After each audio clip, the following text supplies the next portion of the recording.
PwC is projecting a GDP growth rate of 3.3%, which is a very conservative estimate from CBN's 4.17%. And yesterday at the Nigerian Economic Summit Group, there's a projection of 5.5%. That is at optimal outcome. Essentially, we've seen 3%, 4%, and 5% projection. The World Bank is projecting that the Nigerian economy will grow by 3.6% in 2025. This and many more on the show today.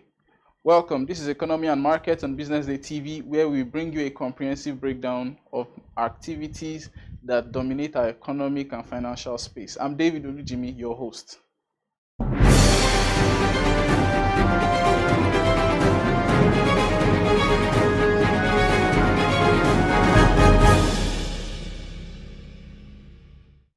For the past 18 months, we've seen reforms left, right, and center. We've seen reforms since June 2023, starting with the removal of petrol subsidy.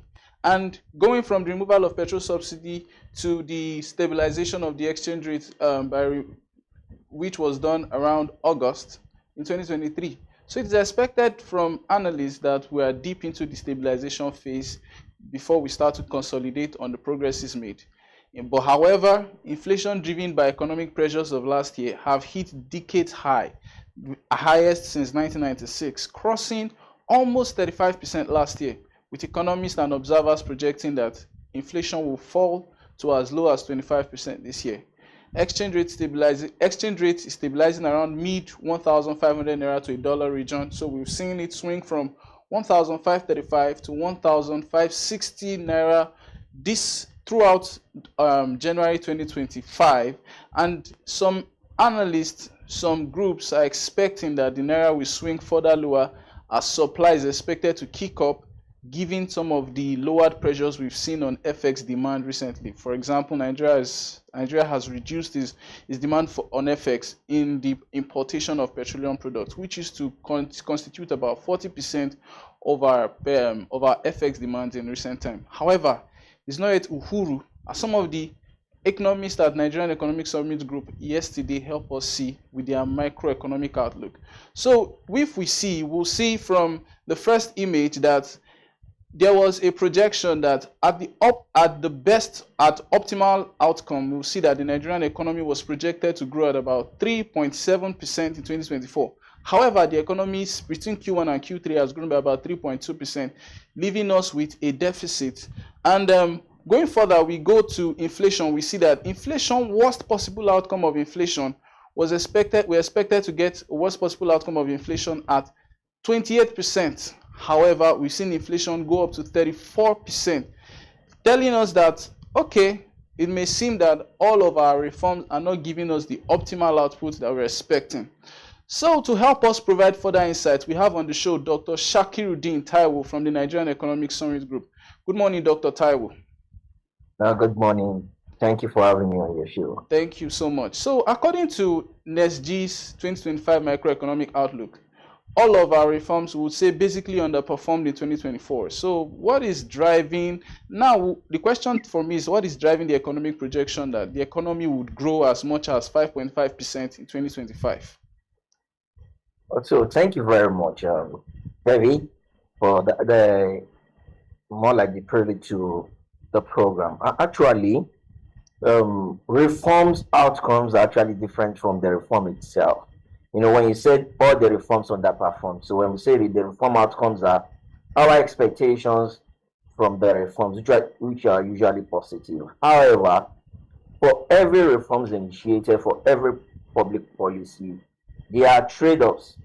Those that are captured and those unexpected. Those are imagined as a result of the implementation process. So one would think is that the trade-offs that aren't captured or they are not adequately addressed actually led to suboptimal outcomes of these outcomes. It is good to actually recall that the NESG actually say the current administration as a willing reformer. Now, we actually made this known during our 29th National Economic Summit. And so for a government that initiated a lot of reforms, so our thought is that this is like a first step in recalibrating the economy. So for our 2025 outlook. There are a lot of comments, a lot of feedback that I've had is that people are very optimistic. How are we going to have a 5.5 vote? So these projections that we have, they are not projections that they say, they are scenarios that we created. And that is why we have three possible outcomes that we could have in 2025.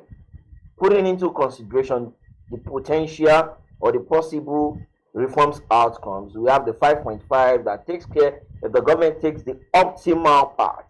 And we actually give a definition of this optimal part.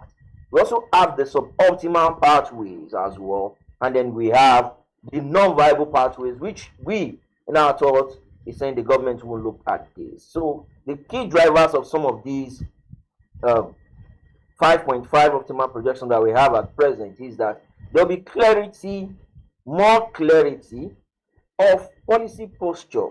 Is our stabilization being driven by productivity or being driven by price focus?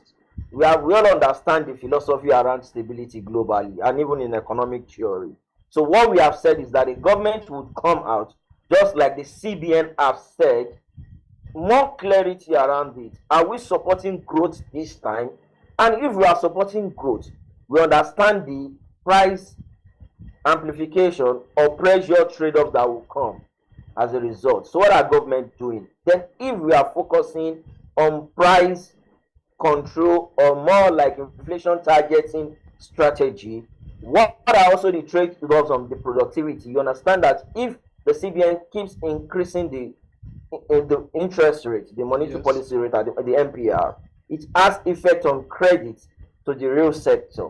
And when credit to the real sector is squeezed, it also has an impact on productivity, which will then affect growth. So all these are more like we suggesting an holistic approach that the government now needs to come and talk to the public around. This is our posture. Our stabilization focus is a balance between productivity and the price driven focus. We also mentioned that in the introduction to this thinking ideology that we actually promulgated in this report, that there are some key lessons from all the reforms, programs, and implementation in 2024. There have to be timeliness of some of the reforms you have suggested. We have suggested clarity. We have suggested public support. So we think that the government will take these are policies interventions, not suggestions now. So we are also specific about how we actually also frame some of our suggestions to the government. So they are interventions which would expect that the government will quickly implement or integrate into the current reforms that would have, that would then correct some of the mismatch that we have at the moment, and then optimize some of the gains that we have at the moment. So it is in our thoughts and in our thinking, and considering the model that we have used, in considering some of these parameters into this model, we think Nigeria could do 5.5. But if the trade-offs are also see big as we have it now, we are saying we might have some optimal outcomes at 3.4. And if this actually happens, then we are saying that our stabilization period will then extend further into 2026 and 2027. But our thought is that stabilization period are usually very short time, a year, to move out of this. Thank you very much. So, Dr. Taiwo, so what are some of the pitfalls that you think that should be a priority for fiscal authorities? That's the government, Ministry of Finance, and all the coordinating, the people coordinating the economy of the country. What are some of the pitfalls that you think should be a priority for them to work on? Okay, so the first is they need to improve the synchronization of the fiscal and monetary policy. They need to improve this, and I'll give this example. So, mid 2023, we have the CBN engaging in some of interventions, supporting the fiscal side, in engaging some. Though we also have the opinion that why don't you allow fiscal policy to do this? But when the CBN went on these robust reforms around controlling inflation, just like I've said, the expected interventions that will have support either the social sectors were missing, or there's some signs of delay. The kind of urgency that is required in pushing up the trade-offs that would actually experienced from interest rate hike were not there. So more like the private sector were left to actually use their own internal strategy to actually mitigate some of this effect. And that's why we could see in our NESG, Stanbic IBT's business confidence index, we could see the deterioration in business performance across those periods we have covered in this report for last year. So those supports that are needed, those interventions, more like on the physical side, that are needed, are actually very weak or didn't come at a point in time to support productivity. Then secondly is on the social side as well. So when the exchange rate stability, so there's two policies which we need to get. So there is a difference between the value of your exchange rate and the stability of the rate. So what the CBN has achieved in 2024 is to achieve a relative stability that improves investment decision among others. So investors could say, oh, I think it will be 5% depreciation this year. You could actually forecast or project that stability in the value of the exchange rate. However, stability is important, so is the value. For an import dependent nation like Nigeria, the value of exchange rate is as important as the stability of the exchange rate.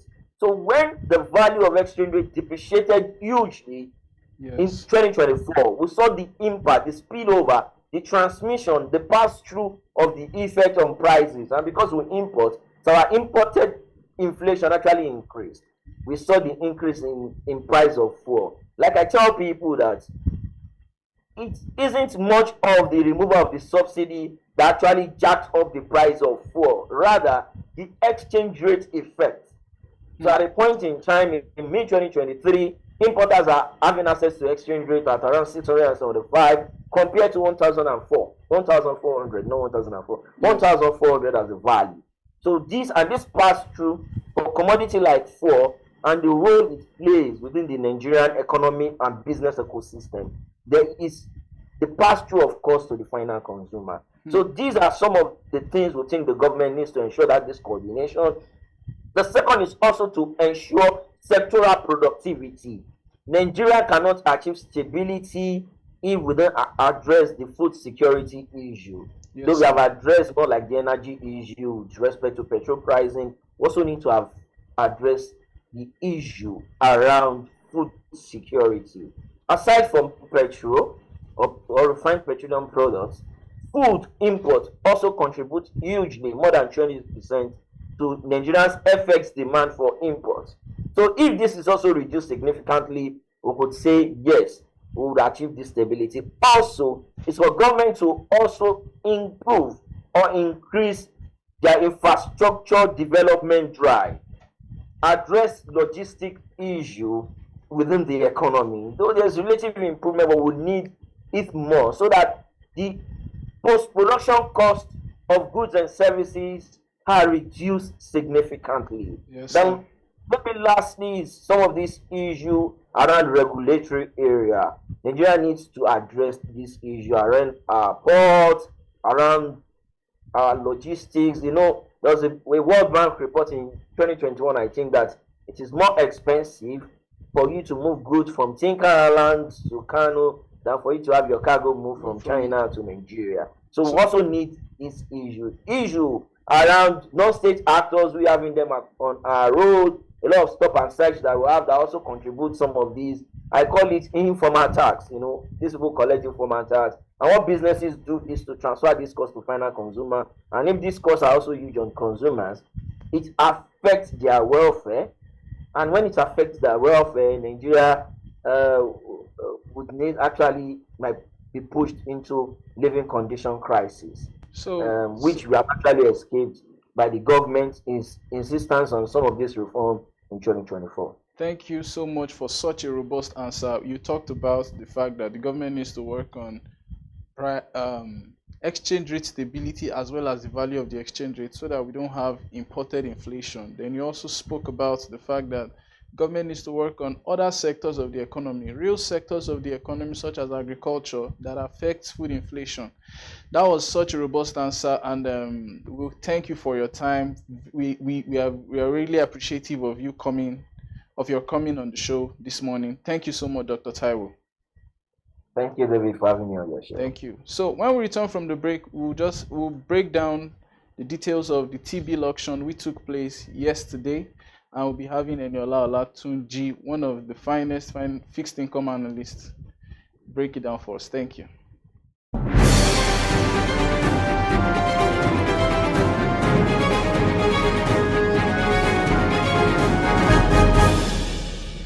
Welcome back to Economy and Markets. We have Eniola Olatunji, our fixed income analyst from Business Day, who will be giving us insights into the results from Wednesday's auction. Good morning, Eniola. Good morning, David. So, what's driving the high subscription numbers? Yes, on Wednesday we saw the one-year bill see a subscription amount of 2.49 trillion. Yeah. Despite reduced yields, yields are declining progressively. Yeah. So, what's going on?